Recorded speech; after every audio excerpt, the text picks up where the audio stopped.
ပြေးဝင်ကမှလက်ဝဲရွာထိုးဖို့ချင်းနဲ့လက်ဝဲရွာထိုးဖို့စနစ်14လောက်ပဲရှိတယ်17လောက်ပဲရှိဒီကနောက်ကနေပြီးတော့လမ်းရှင်းနေရပါလို့ကောပါနေ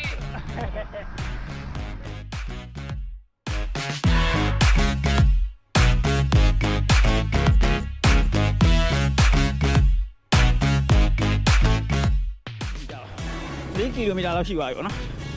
ချိန်ကတော့18မိနစ်50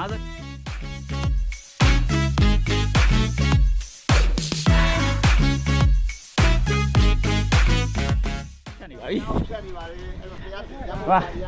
ဒီကဖျားကြီးလားဟုတ်ဒါကျွန်တော်ဆက်ပြီးတော့ရွေးပါအောင်မယ်ခင်ဗျာရွေးပါအောင်မယ်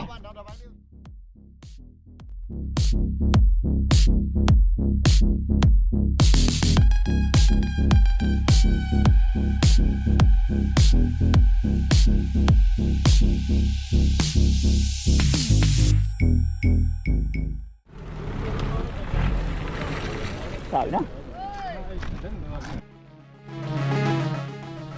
7 kg ဒီကနေနဲ့ဒီဘက်ကနေပြီးတော့စမ်းပြီးတော့ဟို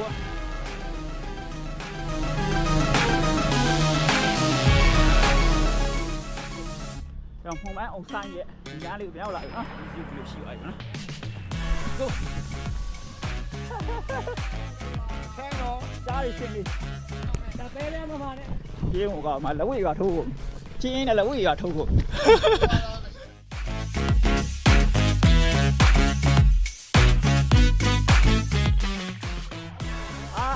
下叫哟